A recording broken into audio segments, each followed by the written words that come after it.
Caribbean made two announcements during its earnings call last week that I think are really important for anybody who is a Royal Caribbean fan to be paying attention to, especially the first thing, which is a big change to how you earn points on Royal Caribbean. Today, when you go on a Royal Caribbean cruise, you earn points for Royal Caribbean's Crown and Anchor Society. But if you went on Celebrity Cruises or Silversea, which are companies that Royal Caribbean owns, you would earn points towards those particular loyalty programs. But that's going to change because in early 2026, we don't know when, Royal Caribbean will allow you to go on other cruises like Silversea or Celebrity. I think Celebrity is probably the bigger deal here because I think it's more likely for most people to go on. And you're going to be able to earn points on those sailings towards your preferred loyalty program, which I'm going to assume is Crown and Anchor Society. The advantage for this, the reason why this matters, is now you can go on Celebrity Cruises or Silversea Cruises and still earn your status towards Royal Caribbean. A lot of people, including myself for a long time, said, you know what, I really want to try to, get my status up in Royal Caribbean. I want to get to Diamond. I want to get to Diamond Plus, Pinnacle, whatever. And so it kind of forces your hand to stay loyal to Royal in the sense that you should only be cruising on Royal Caribbean. But there are a lot of other cruises out there, obviously, because Silversea and Celebrity go to a variety of places Royal Caribbean doesn't have. They also have a different vibe to their cruises. Some people might say, okay, well, for one thing, it's definitely more adult leaning. Not saying that it's an adult only cruise line. It's not. But obviously there are less kids on Celebrity and there are very few kids on Silversea, partially because of the pricing differences, partially because of the approach to cruising. And we've talked about, what it's like to go on other cruise lines in previous podcast episodes and articles. You can read all that. But this is a really big deal. And this is something Royal Caribbean's been talking about for a while and working towards of improving its loyalty benefits. I mean, there's a lot more that they could be doing, and we'll get to that in a second. But this is a major first step. And as someone who admittedly is pretty leery of any change to loyalty programs, I'm always like, I understand that we all want better, but I always fear about tinkering with what's working. Whether it's how good it is or not is a different story, but tinkering with it causes unforeseen problems and ends up making it worse, so to speak. Anyway, I really think, at least at the onset of this, what little information we do have about it, looks to be pretty darn good. Now, we don't know the full information yet. Royal Caribbean's provided more information later on. I think in 2026, we'll get the full details. Part of it is a conversion chart or table of some kind, where basically it's not going to be like straight up like, oh, you take a 7-night Celebrity cruise, you're getting 7 points. The way that Celebrity and Silversea value their cruises, not to mention the fact that, like as an example, Silversea cruises cost way more than Royal Caribbean, you're going to have to try to figure out that, math of how does that equate back in. Now, you could make the counter argument. We don't know the answer yet. Some people are being like, well, who knows how many points we're going to get. Well, today you're getting 0 points for Crown and Anchor Society. If I go on a Celebrity cruise, as lovely as it is, and while I do get loyalty status matching, different thing altogether, I don't actually accrue any points back at Royal Caribbean. And as a Royal Caribbean fan, that would be important to me to be able to earn my points back over here. So whether or not we get, full credit, if you will, partial credit, however it shakes out, something is better than nothing that we're getting right now. So I am happy about that. I guess the only downside of this I could see, and again, I could be wrong, so I'm sure someone will play this back when we get the conversion table in a couple months.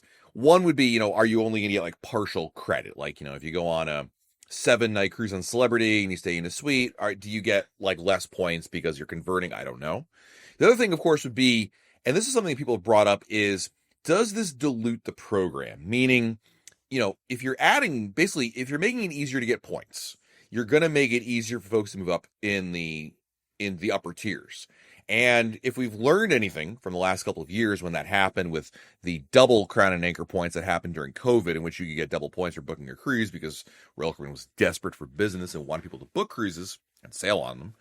The result of that was a lot more people got into Diamond Plus. And today, when you go on a Royal Caribbean cruise, it's not uncommon if you're a Diamond member or above, to get an email saying, hey, you're not going to be able to get into the Crown Lounge from this hour to this hour because there's too many other higher tier members. This even happens at the Pinnacle level, which I'm at, where if there are too many Pinnacle Club members on here, depending on how many points you have, you may not get access to other amenities like the Suite Lounge, and Coastal Kitchen, right?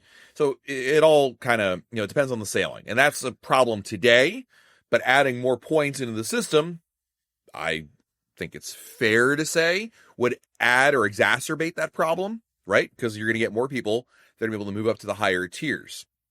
To some extent, I guess that's true. And it's a problem that Royal Caribbean really doesn't have an answer for. The solution is what I just described. They just like, okay, well, you know what? We're going to offer these benefits, but if there's too many people, that's it. You're just not able to get in there, and it depends on how many people there are, and we'll cut it off at a certain point. And it's the unfairest, fairest system there is, as opposed to moving the goalpost, which is the other thing, which I think would be worse, actually. And by moving the goalpost, I mean, adding another loyalty status tier in the middle, saying, oh, instead of, 70 points for diamond, you now need, 200 points. I don't know what it is. I'm making up numbers here. My point is, I think that's actually a worse look for it. Those are the downsides to this program. Ultimately, I believe, and I'm going to put this from a Royal Caribbean standpoint, I can't speak for celebrity fans out there or Silversea. I don't know how that kind of shakes out. I think from a Royal Caribbean fan standpoint, my number one thing is why I'm positive about this change is because you're going to get more points easier, potentially, if you can obviously are willing to cruise on other lines, if that's important to you. If you wanted to try a Galapagos cruise on the Silversea, if you wanted to go do a celebrity cruise that, in Asia, places that Royal Caribbean doesn't go to, you have that opportunity now. It's not so much your like, oh, well, if I go on that cruise, that means I'm not going to earn points. It's like not going sideways, but not going up. And I feel like at the end of the day, I think that's better for us as consumers in that standpoint. We're getting more than we were getting before. So from that standpoint, I'm happy with it. Where the conversion table comes out at, we'll have to see on that. But I think it's a better thing overall. As for the dilution of points, it's a fair point to make about that could be an issue. I think when I cruise, I'm more concerned with getting my status, and this is true when I was moving up, Pinnacle and whatnot. And really the access to the lounges, I think, is an overblown issue. Yeah, it's nice getting into the Crown Lounge or the Suite Lounge or Coastal Kitchen. I've never been a huge fan of those places. I like going in there. If there are some times where I'd like to go in there, but now with Crown and Anchor, in which you're at Diamond Plus, and Pinnacle, you get your 4, 5, or 6 drinks a day respectively for free, and you can use them at any bar. 9 out of 10 times, I would rather go to a different bar than those aforementioned places. Like, I want entertainment. I want to go to the pub, to the Schooner Bar, to the Mason Jar, to almost any other bar out there for 2 reasons. 1, there's going to be entertainment. 2, my friends are going to be there, and my friends may not be Diamond members or Pinnacle Club members or whatever, or Suite members, right? I just, it's nice, and I'm not saying I don't want to have access to it, but I just don't, it doesn't matter as much. The benefits that you get, the most important things, the free day of internet when you're, and I apologize for folks who are not Diamond Plus, and Pinnacle. It sounds like I don't care about your benefits or they don't matter. They do, but clearly the most lucrative ones begin at Diamond. Those onboard benefits you can redeem, the free day of internet, the drink package, access certain, like, that's more important than access to Coastal Kitchen as a Pinnacle Club member, or even the Crown Lounge. And by the way, when they cut out the Crown Lounge, they're only cutting it off for about 2 or 3 hours, right? From 5 to 7 or 5 to 8 or 4 to 7, something like that, which is the evening hours, right? Now you can say, well, those are the busiest times because everyone wants to go there for their pre or post dinner drink, and I get it. But again, I would rather go to the pub or the Schooner Bar, some other bar that has entertainment, because I always found the Crown Lounge to be stuffy in the sense of, not everybody obviously, but some people just have this air of arrogance that goes in there, oh, we are, Diamond Plus members. And I just don't care about that. I don't wear my Pinnacle Club pin. That's never been my style. So that may be just me. And I've always recognized I'm weird.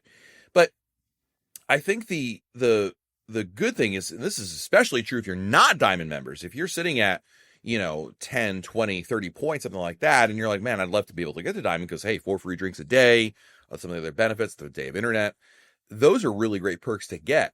And if you've ever thought to yourself, well, I want to book another cruise, and there's a bit of monotony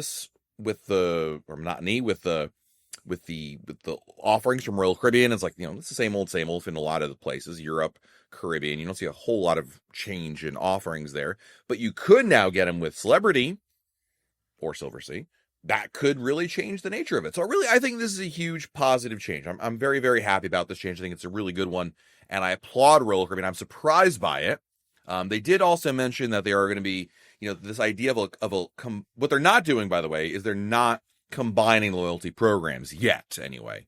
What I mean by that is, right now, they're still Crown and Anchor Society, Captain's Club, and Venetian Society. Different clubs, different benefits. You get certain benefits of Royal Caribbean, you get certain benefits on Celebrity, certain benefits of Silversea, And that may change in the future, but as of right now, it won't. I would be very leery about that. That scares me because I just, Silver Sea includes so much in their cruiser. That's why they don't give you as much.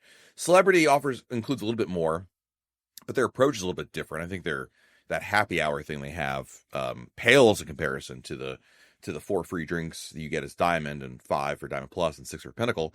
Anyway, that's a different podcast or a different day. I don't want to get too deep into that, but that's not changing. And what's also not changing is, like, if you are, a Crown and Anchor Society member and you want to go on Celebrity, you can still status match. That has nothing to do with anything else. Nothing changes in that regard. So that's good. And that's something you should do, by the way. So you can get, whatever it is, if it's 1 benefit or 10 you can take advantage of. I think it's a really good idea. Royal Caribbean, now you might say, well, Matt, if you're so positive about this is great, this is all changing, why is Royal Caribbean doing it? Why are they making are they losing money on this? Actually, it's the opposite. They see it as a win for them. And this actually is probably one of those rare win-wins for both consumer and business. Because I already outlined how this is good for the consumer. For the business, what they want to do is enable, empower, encourage all of you to start booking other cruises that are not limiting yourself. Celebrity has new river cruises that are out. Celebrity has sailings all around the world. Silver Sea does as well. They want you to not be limited, to feel limited rather, to say, I can't book that Celebrity cruise because I'd rather get my points for Royal Caribbean. And they certainly want to make you think, well, I hadn't really thought about it until now, but now maybe I will try that other line because, hey, that gets me to Diamond a little bit faster, right? You can start making that argument. And they see that. As much as it is good to talk about we love our customers, they're also looking at it from a financial standpoint. They really believe that the loyalty matters to them, because it matters to them because, it makes good for business, like, from a customer's business relationship standpoint, but also from a business standpoint, where they're seeing this way to really get people to be passionate about cruising and to they, as Royal Caribbean, I thought it's a great quote by Jason Liberty, who's the CEO of Royal Caribbean Group. He says, quote, "It creates a virtuous cycle of demand, value, and advocacy." And I think that is a great way of putting it, because demand is people booking more cruises. Value, look, now you're getting more for your points, like you get more points faster. And advocacy, like, hey, look, Royal Caribbean doing the right thing here. And if you don't think, by the way, that all this it's not the reason they're doing it, but if you don't think that Royal Caribbean also is timing to say, you know what, we can do this at the same exact time that Carnival is sticking it to their customers with an absolutely awful program change there. And again, another podcast for another day. Maybe I should have one of my friends on talk about that Carnival stuff. We did an episode about that a little while ago. Changed a little bit. Anyway, the point is, like, there's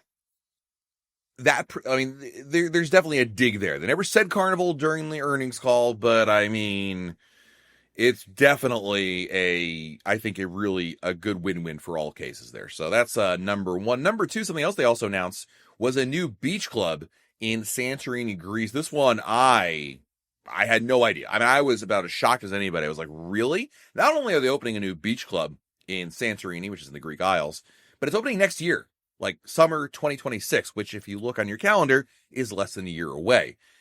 This is a really big deal. Now, number 1, we already knew about the beach clubs. This is Royal Caribbean's opening its first beach club in Nassau, Bahamas this December, at the very end of December, right around Christmas. And then they're going to have another beach club opening next year as well in Cozumel. But this new one, third one, is going to be coming to Santorini, Greece. So there's a couple things that stand out about this. Number 1, it appears, although I'm not 100%, it hasn't been confirmed, but I think we've all figured it out. They're not building it here. In Nassau and Cozumel, they're building from the ground up. In Santorini, they clearly purchased a property. And I say that because the photos they used are almost identical to this place which you can already book anyway. It was called the Ultimate Santorini Day. And it's basically a resort that is called the Theros, Theros, Theros Beach Bar. So the photos look exactly the same. I mean, they've tweaked a couple things here and there, and no doubt they'll make some changes. But this allows them to get up and running sooner. I mean, I think they figured, well, this is good enough. We'll make our own changes, put our own touches on it. In the same way that if you buy a house, it's already built, you probably paint a room here and there and change this out for that, but you're not like fundamentally demolishing the house, right? And I think that's where Royal Caribbean is going with this. I love this idea. I mean, we haven't been to any beach clubs yet, so to be fair, maybe I don't love this idea, but I like this idea for a couple of reasons. One, not only is it a beach club in Europe, so for all our friends who are in Europe and you lament that nothing ever comes over to you guys, this is a big surprise. I think it's a positive one. Number two, it solves, I think, two problems that you could argue you would have on a Greek Isles cruise, at least especially in Santorini. One is over tourism. That's more of an issue, I think, globally, like over tourism. Greece rather is one of those countries that is suffering with it more because it just enjoys so much demand. Spain is another one, but this is over tourism is a problem. And this allows Royal Caribbean to offer an option. By the way, I should have mentioned this earlier, because it's a beach club, not Perfect Day. There's a cost to go in here. Basically, it's a Royal Caribbean shore excursion. You come in here, if you want to go in here, rather, it's only for Royal Caribbean guests. You have to pay a daily admission cost. It's like a shore excursion, and it's even listed as a shore excursion. And you get access to the sand. All the food is included. All the drinks are included. Umbrellas, loungers, Wi-Fi, and there's no age restriction. By the way, it's not adults only. Anyway, the reason why this helps with over tourism is it creates a little enclave for Royal Caribbean that takes people away from other things around the island, and that reduces the demand around the island. The other thing this does is it offers people, I call it, I guess, peace of mind, and that's something I'm interested to see when I go to the Bahamas Beach Club myself. It's the peace of mind that, and this is true no matter where you go in the world, on any shore excursion through Royal Caribbean or on your own, you've always got that thought in your head, is this like good? Is this going to be disappointing? Is the quality of this tour going to be such that it meets my standard, whatever that is? Most people are, I think most people are fine with most tours they take. I certainly am.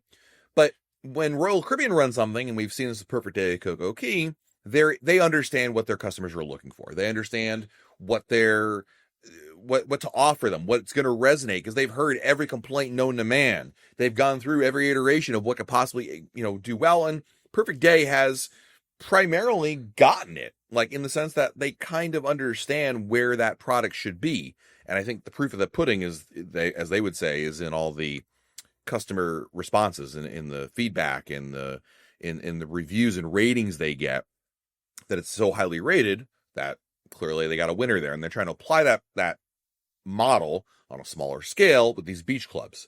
So, I think from those are the two issues they're going for. It's not cheap. I mean, for what it's worth, and we did a spot check when I wrote this article rather, about, what's available. There was a random sailing in October of next year on Explorer of the Seas, and the beach club was on sale, $197 for an adult, $138 for kids. The onboard price was more, $284, $199. Now, I'm assuming this includes alcohol. I'm pretty darn sure it does. And I don't recall now if they actually called that out or not as being included, but let's assume it does. Number one, you're in Europe. Everything costs more in Europe. So, do not write, well, I went to this, place in Cozumel. Different story. And I'll be curious, by the way, when that does open in Cozumel, how much they're going to charge for that. But anyway, another podcast for another day, Matt. We're up to like 7 now. It's all inclusive, food, drink included, admission, limited capacity, blah, blah, blah. That's part of the thing there. But it is Europe also, which, like, every tour in Europe costs more. Alaska and Europe are notoriously expensive places. So if you haven't cruised in Europe yet, it's beautiful. It's amazing. You should do it, but it ain't going to be cheap. And there's something to be said. Maybe you don't care about having an all-inclusive day somewhere. That's fine. This is not Perfect Day. They don't want every single person on the ship to go there. They can't. They're looking to offer this as a option, and hopefully a money-making option for them. Ultimately, my thought is I'm always in favor of choice in variety, and I like having that choices there. And so we'll see when this opens here, how it all shakes out, especially considering this one is not pre-built, but they're modifying an existing operation, versus Cozumel and Nassau, which are built from the ground up. And Cozumel, by the way, they did acquire the Playa Mia property, but they're demolishing the whole thing. I think like there's one pool they're keeping or something like that. Anyway,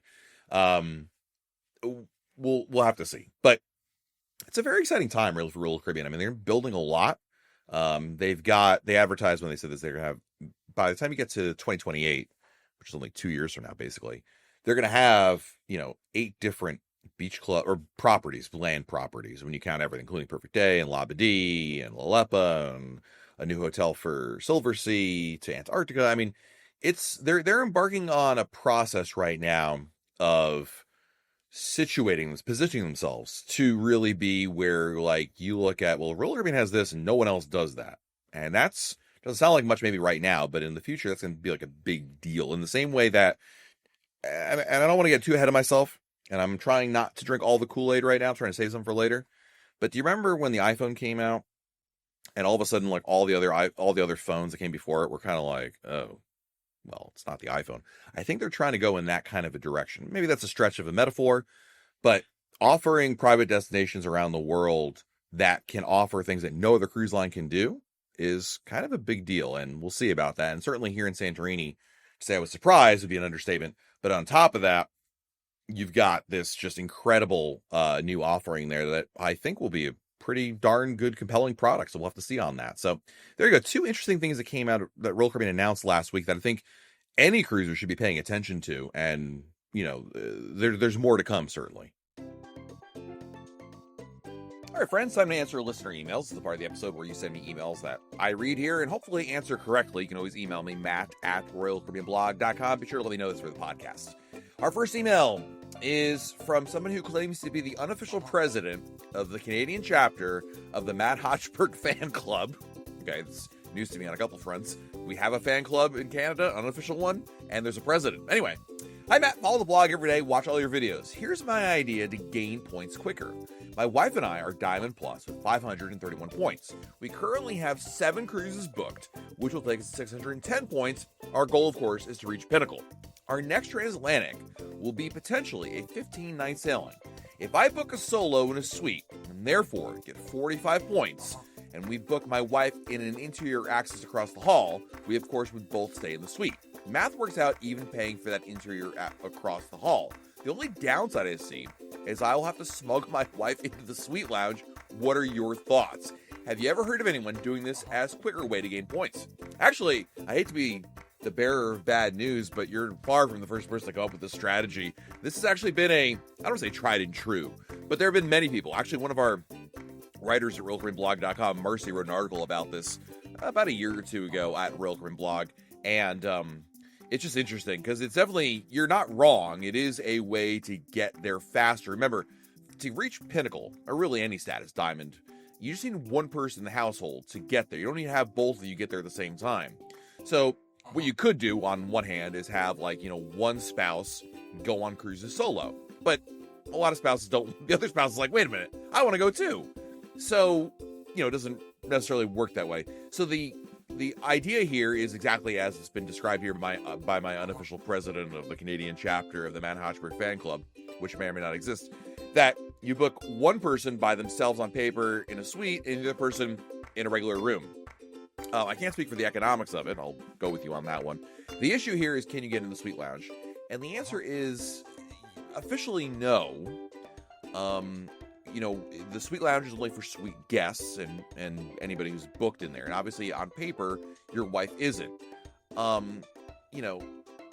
So that's the downside of this. I mean, you could try simply and I'm not advocating this. I'm simply saying that, if you were to walk into the suite lounge as the suite guest, and, it's kind of like the running back method. You are in the front, your wife is behind you, and you just never volunteer the fact she's not in there. I mean, they're probably not going to make a stink about it. It's just you and her. It's not like you're bringing 7 people in there. But officially, the policy is that's not allowed, and she wouldn't be privy to the suite benefits. That's on paper. In practice, like I said, I don't know how that will work out. I can't promise you one way or another, but that is a potential downside to it.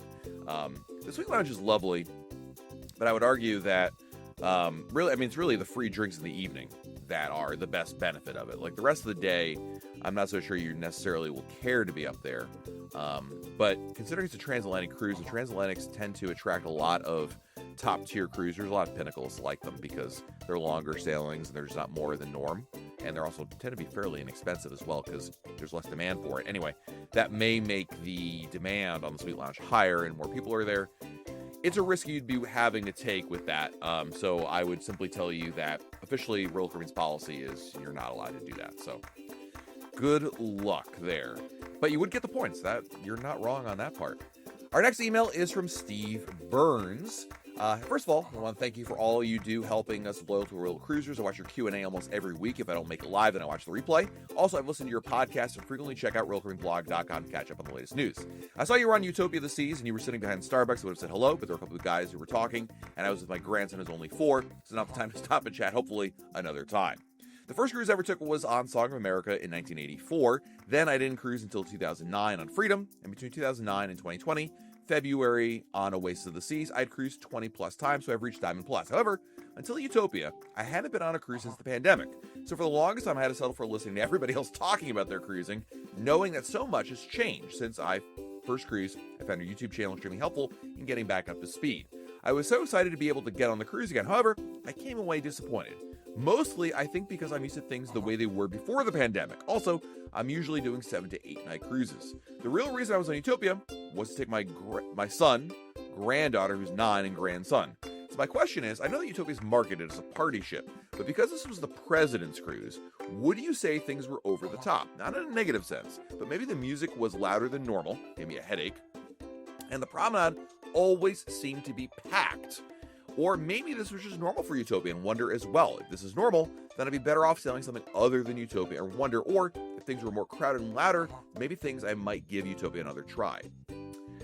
This is tough because I always feel like this is a very subjective question. Like, one person's it's too loud, is another person's like it's totally fine. Or, this food is too spicy. It's not. It's a subjective thing. That being said, I don't think you're the first person to notice or note or comment on the fact that it's loud, that whether you're at a party or an event or just around the ship, that the volume seems to be higher. Like I said, you're not the first person to ever say that, so I don't think you're off base on that remark. There's no doubt that Royal Caribbean is, as you mentioned, marketing Utopia as a party ship. I think also that's aside from the President's Cruise. For the President's Cruise, I do think they wanted to have a lot of energy to it. Royal Caribbean does not want the President's Cruise to be like, this sedated, kind of quaint little event. They want it to be a fun, energetic experience. And this comes right from the top. I mean, Michael Bailey, who's the CEO, I'm not sure if you went to, probably not because you had your grandkids with you, but if you went to the Hideaway Beach area of Perfect Day Coco Key, the man is there with a champagne gun shooting champagne into people's mouths. That's not a, let's all just kind of kumbaya and sit back. He wants energy. He wants fun. He wants people to get out there. And that's part of what cruising is about to some extent. Like, just not the same old, same old. It's not mundane by any means. So I don't think you're off base with that. I think that being on a 3 or 4 night cruise, that tends to lean in that direction. That's not to say that 7 night cruise is going to be like a floating library at sea. I do think there's a lot of energy there as well. So, yes, to some extent, I would say that if you're truly looking for a quieter experience, you'd probably want to go on an older ship, not like, say, Icon or Star of the Seas or even, Symphony or Oasis, but it's, it kind of depends on the vibe of the crowd also and a variety of other factors. Another question I have is about the internet. I know as a Pinnacle member, you get free internet, although I'm guessing you buy internet because of your work. That's correct. I get as a Pinnacle member, I get 1 free device for the voyage, for the duration of the voyage. But I still buy a second device anyway because I want to be able to, because for work, and I'm using air quotes, but it is work. That's what I'm doing. I want to be able to be on my phone and my laptop at the same time. And before that, I used to only have 1. And then I'd be on my laptop for a couple hours. My wife would be able to try to text me, and she couldn't. And anyway, there you go. Anyway, back to Steve's question. I also know you have staff that are Diamond Plus. So I'm curious as to whether they buy the internet pre-cruise or wait till you get on board. I always have my staff and anybody recommend buy it pre-cruise. The Diamond Plus benefit that you get of 2 free days, sorry, let me take that back for a second. If it's a 7-night cruise, I will pre-purchase it. I'll have them pre-purchase it because it's cheaper, especially with the sales. It's almost always cheaper. But for short cruises, 3 and 4-nighters, it is cheaper to purchase it on board. Even though you're paying more per day, the fact that you get 2 free days as Diamond Plus, especially for the 3-night cruise, it's going to be cheaper on board. So yeah, 3 and 4, I'll buy it. I'll have my staff buy it with their Diamond Plus discount on board. If it's a longer sail, like a 7-nighter, then we'll purchase it pre-cruise. So, thank you. you, Steve, for your email there. Our next email is from Peter. Hi, Matt, longtime listener, one-time cruise reviewer, and occasional emailer. I've been left wondering from the review of cruising in the last 30 years with Cruise Critic if I just need to let my blazer stay at home. I've mostly given up on ties for formal night or dress to impress, but the old man in me, I'm only 43, has a hard time giving up a blazer. It is what makes sense to me, but I don't want to be my stuck-in-the-past father-in-law who still wears a full tuxedo. So what do? What is generally normal in your opinion? Is it time for me to adapt? It's funny, Peter. I have a similar thought process, but different. Like, for the longest time, I'd go on a cruise, and I would bring my full suit. Jacket, pants, tie, shirt, right? And then I kind of came to a similar conclusion as you, is that, like, number one, most people are not doing that. Not that that has any bearing on me, but, like, you know, I don't want to, it's not that I dress to impress other people. I dress to impress myself, and it'll look good in photos. But I kind of was like, well, a lot of people aren't doing this. Definitely the trend is for more casual on the one hand. Number two, though, I think that, number one, I look better. Generally speaking, I still wear a collared shirt. You know, we still get changed for dinner. And on casual nights, I've pretty much adapted now to primarily just a collared shirt. In a lot of cases, short sleeve shirts. It's also the Caribbean in many cases. And when I'm in the Caribbean, it's hot and I'm uncomfortable if I'm, you know, walking around in a jacket and suit around the ship, especially in outdoor areas. In Europe, this is actually the opposite. When we've sailed in Europe, I actually purposely bring my suit and long sleeve collared shirts because it's more comfortable. And when I say Europe, I'm really talking about Northern Europe, obviously, because the Mediterranean's a different animal. So, but even in the Caribbean, on formal nights or if I'm going out somewhere, I still bring a blazer, a sports jacket, and then a collared shirt. No tie. I will only bring a tie now on a cruise ship if it is a special occasion. Like, I'm not even talking about Empire Supper Club or Lincoln Park Supper Club. I'm talking about, like, goodness, it's a birthday, anniversary.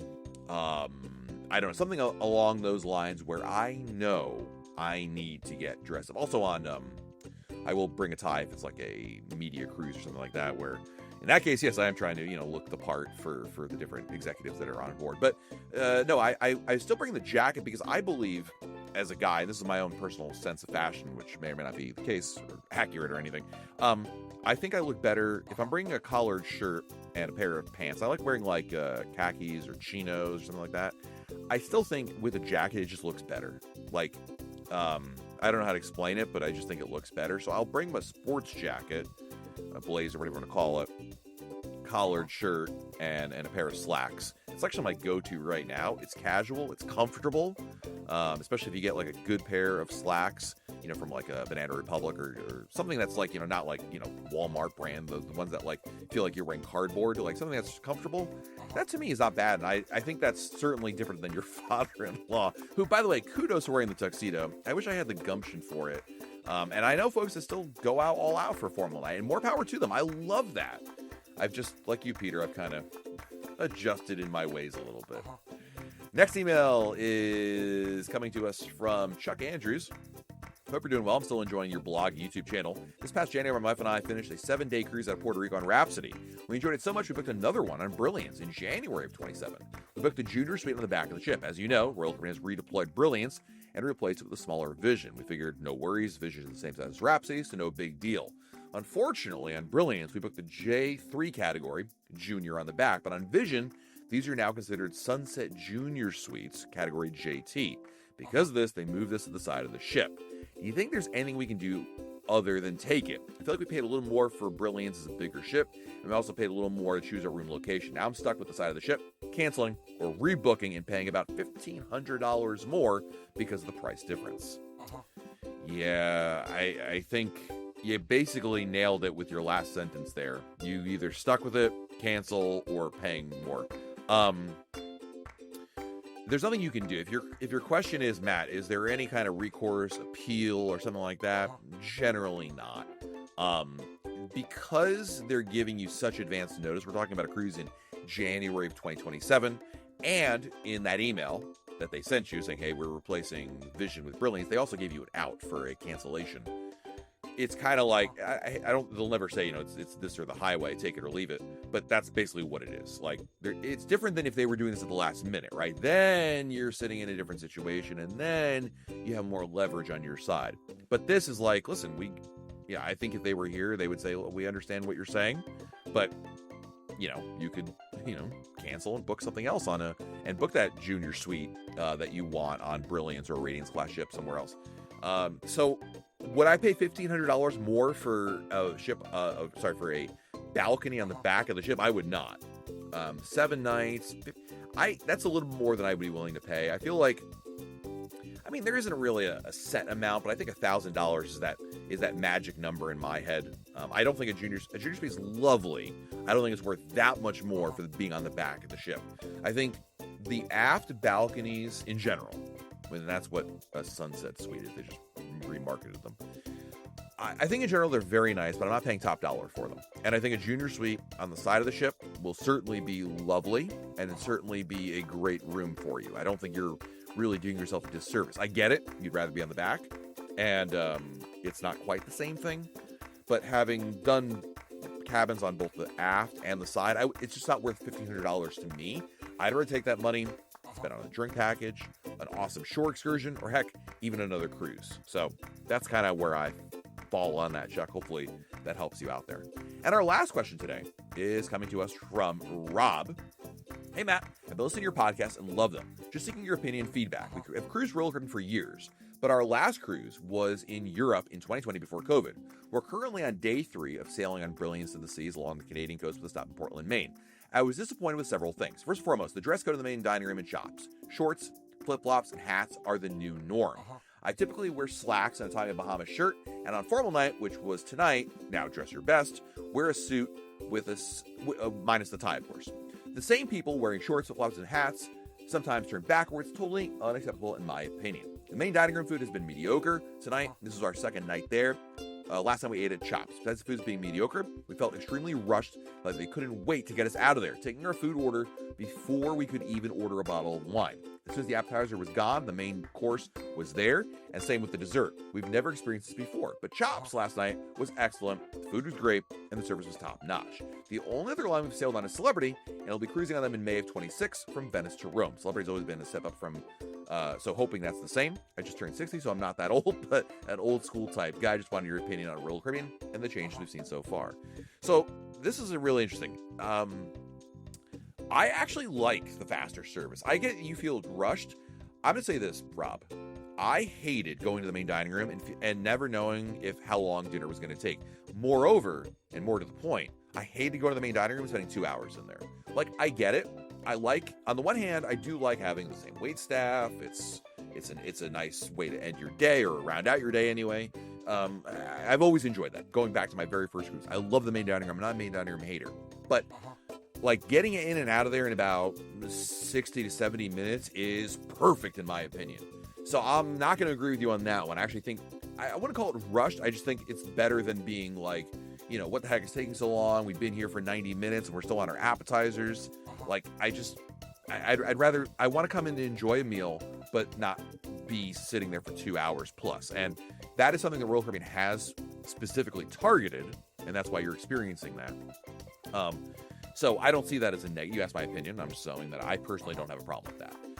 The dress code thing is a different issue, and I do agree with you in principle on that. My problem, this goes back to something Royal Caribbean I think should be doing better in general. They have a lot of policies that they don't enforce. The dress code in the dining room, the chair hog situation on the pool deck. These are policies that are clearly written on paper, but they don't enforce them. I will point out, though, that in the main dining room, they're very vague about the dress code. I mean, they never say it's required, by the way. They're always suggested attire is what they use, and suggested does not mean required. I think I agree with you that you should be wearing... I mean, have I worn shorts to the main dining room? Yes, I have.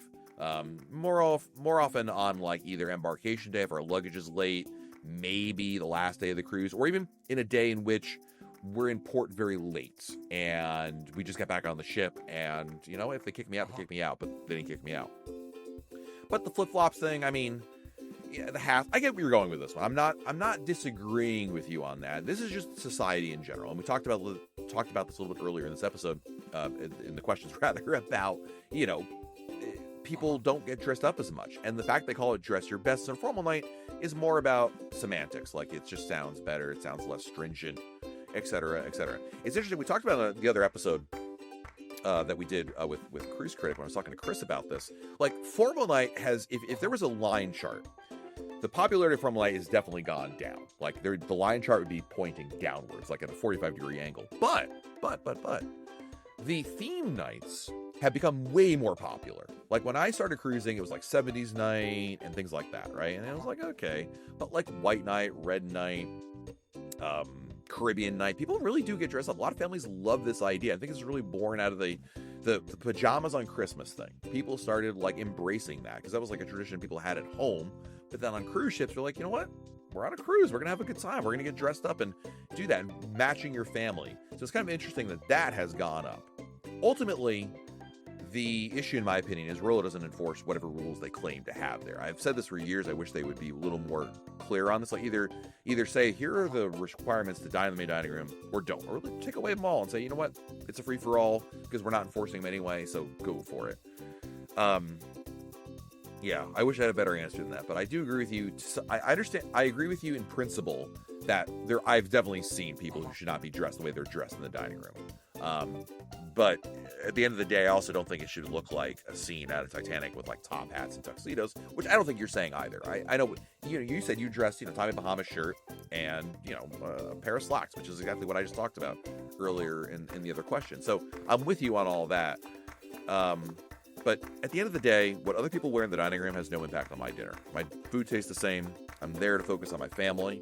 I'm not sitting there judging everybody. I mean, maybe sometimes I do judge other people. But I'm not actively sitting out there just looking around, taking notes on a notepad like, all right, table 320, approved dress code. 321, ooh, that's a negative. Like, it's not how I'm going to enjoy my vacation. I'm just going to focus on my family, the conversation we're having, and go from there. So, Rob, I don't know if I helped you, made you feel worse, or whatever, but thank you for the email. Thank you to everybody for checking out this episode of the Royal Caribbean Blog Podcast. You can always email me your questions to Matt, M-A-T-T, @RoyalCaribbeanBlog.com. Until next time, I'm Matt. We'll talk again real soon.